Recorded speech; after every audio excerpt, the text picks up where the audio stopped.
जानाय जागासिनो दङ जादों नै बुद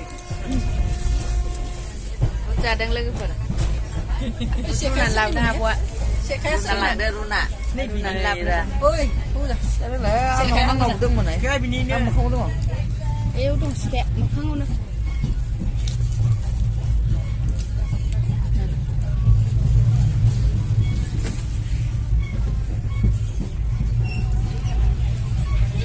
मा जादों नोंलाय जोंहा आफाद मिरुनि आफादगिरिया मैया बानायना लाबोखादोंमोन मैया जानो हायिखौ दिनै जाबाय आं फुंबिलिनि बेखौनो उदैखौ बुरखायदों ओइथिं जोंना सार दङ ओइ मोदानदों माबाया खोरखिया हेल' सार गुड मर्निं सार जोंना इनभाइट खालामगिरि बिथाङानो बिदि बुंनांगोन खोरखिया मोदानदों खुलुमबाय गासैखौबो खुलुमबाय गुड मर्निं जों बबेसिम मोनखो आपेल जादों बिहार मोनदों दा बिहार मोनबाय ना बिहार मोनबाय आरो जों बिहार मोनबाय लोगोफोर बिहार बारहां जादों ini ट्रेना बिहारनि ट्रेन जानजार ट्रेना ini जानजार जायगानि बोख्लायग्रा बुग्राफ्रा बिहार मोनबाय लोगोफोर थांगासिनो दं असमियाखौनो बारा सिनायलांबाय था बिहार बारबाय लोगोफोर नै बैग्रि नैबे गम ना गम आबाद बियो ओइ बैयो जाहैबाय बैग्रि गोरलै बे बैग्रि माबाया बैग्रि गोजा बादाम बायदि ना बादाम बायदि बैग्रिया बे आरो बिराद दङ बैग्रि गोदै बादाम बैग्रि थांगासिनो दङ बिराद गम आबाद बानायो नै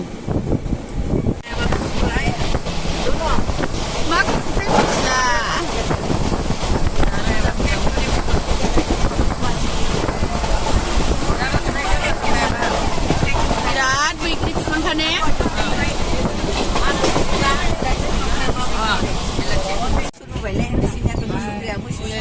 दै लोंसोगारदों मालाय बै मा महल जाखो बेलाय मा बिफां बेयो जि दङ नै मा जाखो बेयो मा होननानै मा जागोन बेयो जेनेबा बै बिफाङा ओइ खख्लिं नङा अहर बिफां खख्लिं नङा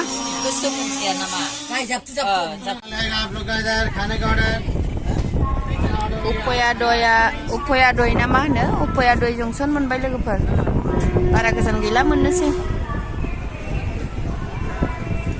उफया दय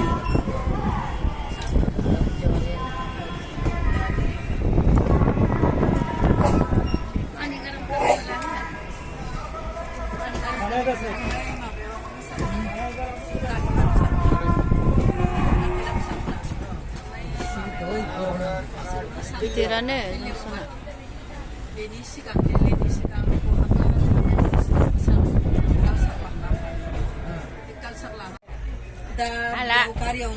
मेंबाय लोगोफोर बिराद देहाया जिरायनानैसो सेल-सेला उन्दुनायाबो मोजां मथन गैया ओरैनो ट्रेनाव उन्दुनाय ना दसेल' ओरैनो आलु पराठा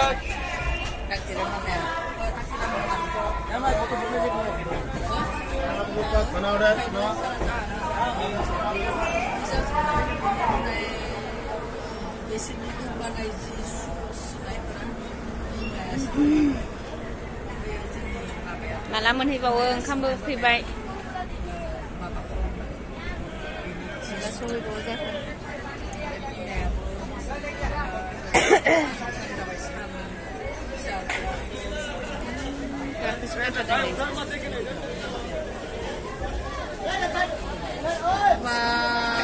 खोब मानसि टिकेट दाननायथ' नङा बियो गाखोनाय लामायानो ब्लक जाजोब्बाय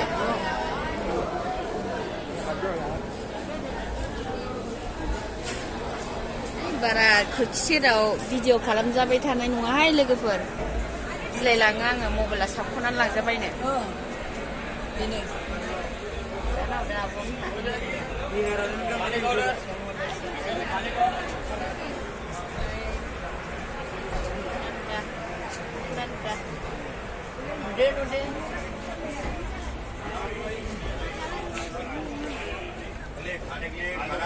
घन्टासो दंबावोनो मोनहैनो नायलांबाय लोगोफोर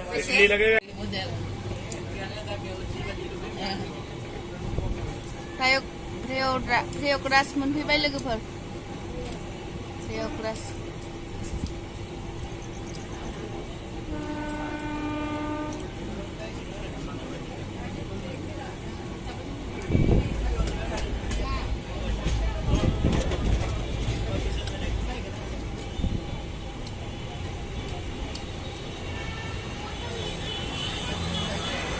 गाहायजों टाउन आरोना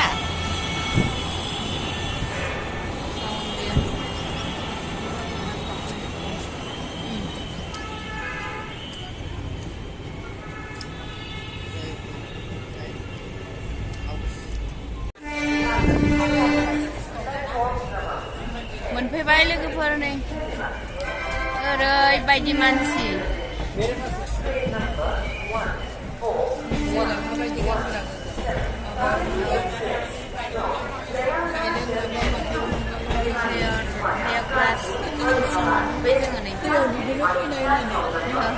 बिराद मानसि जों खोब ना ओंखारथ'वाखै जोंबो ओंखारसै र'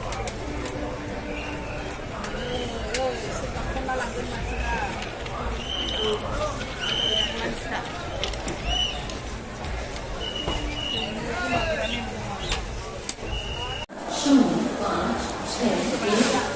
ओंखारफैबाय लोगोफोर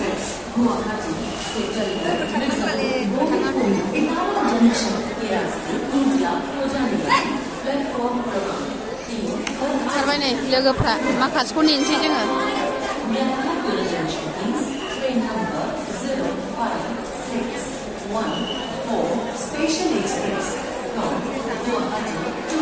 आइ सफैबाय ना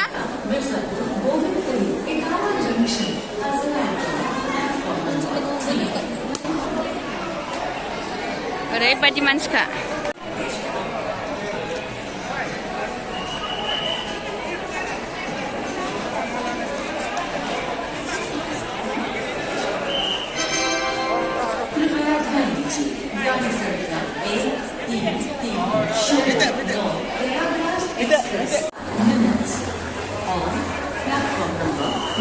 Inconvenience caused is deeply regretted. Thank you.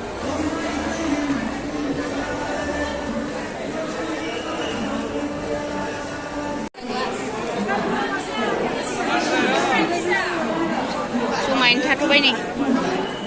बेगफ्रा ओरैबायदि मानसिखा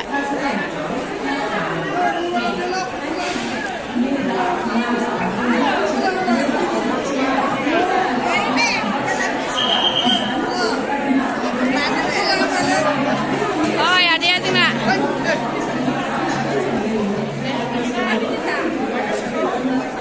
ओरैबायदि मानसि लोगोफोर सफैबाय दासो मोनफैदों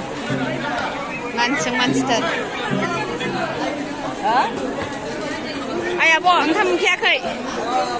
फैबाय बिराद ओंखाम फैबाय मख्लायाबो गिदिरथार बिसा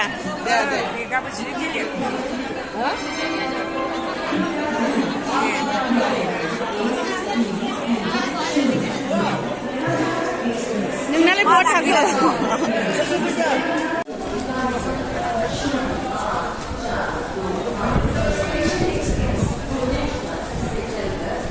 नैबेनोमोन लोगोफोर ट्रेना जोंना ओइ माबे हा बिराद बिहिर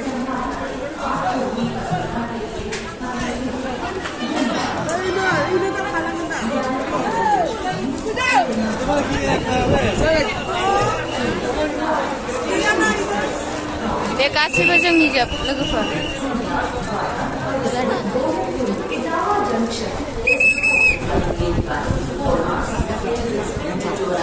बिराद भिर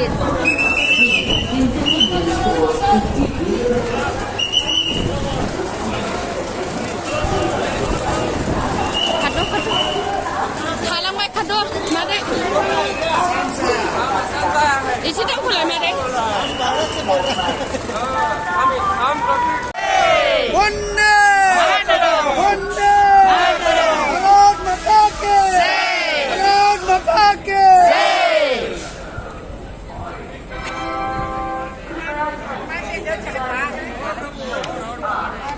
जोंनि फैनाय जोब गासिबो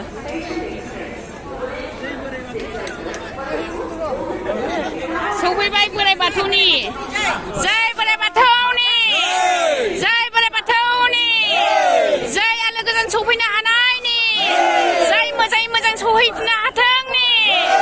जय बोराइ बाथौनि जय गोजोन खौसेथिनि जय बर' हारिनि जय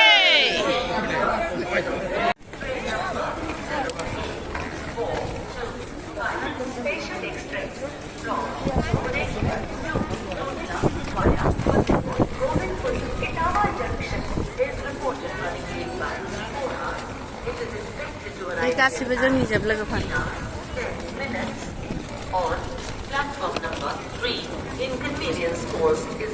दैखोनो हाला नामा नैबेयाव सिजौ दं लोगोफोर बाव सिजौ आदा सिजौ दं ना बाव सिजौ दं आदाया गुवाहाटीनि मबाइला गोमाजाबाय बिथाङा जोंजोंनो दंमोन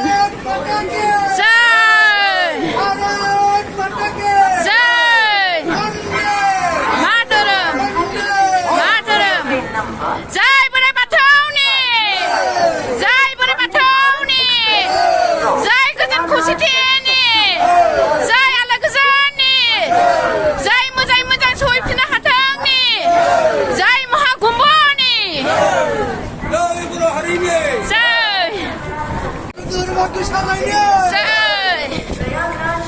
जोङो रंजा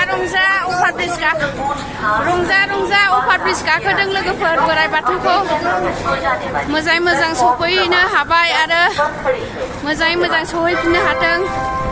बिनि थाखाय नोंथांमोननिसिम आरो बोराइ बाथौनिसिम रोजा रोजा गोजोननायजों खुलुमनाय बावहरबाय जासिहरबाय मेंबाय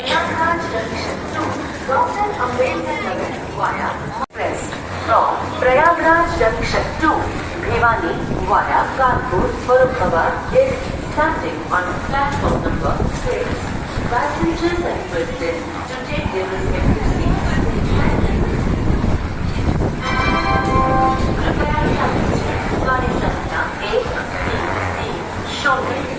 प्रयागराज एक्सप्रेस 54 से चलकर प्रयागराज जंक्शन मेंबाय ओंखामबो उखैबाय आरोथा जालायलायबाय फैदा जय बर' हारिनि जय बोराइ बाथौनि पर पहुंचने की संभावना है। जय गोजानथार थाबायनांगौआबो जा गोजान औ बानो हादों मेंबावबायसिनो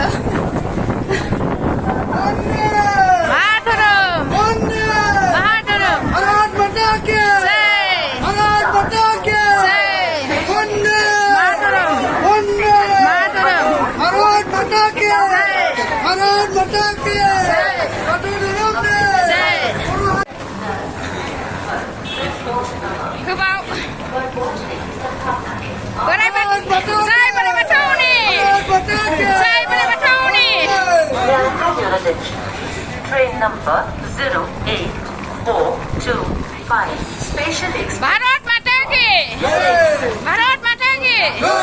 जय बोराइ बाथौनि जय बर' हारिनि जय गोजोन खौसेथिनि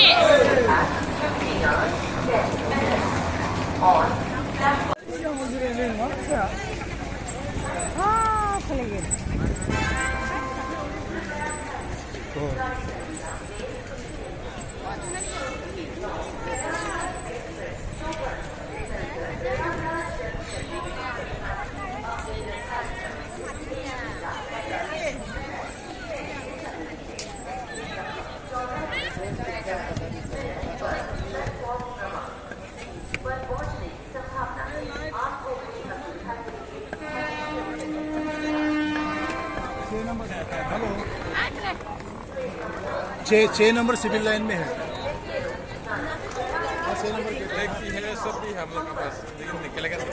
हेलो हेलो सिस्टर हाय बोलो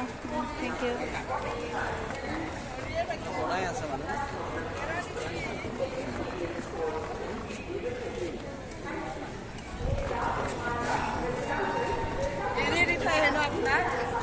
बेयो बाथौनि माबा ना औ मा बियो अ बाथौ खांख्ला लादों आदाया नै आं मा बिलाइ नंनानै बेखौनो जोङो बाथौ सिजौ खांख्ला गासैबो औवा बेरा लाजोबखादों लोगोफोर गासिखौबो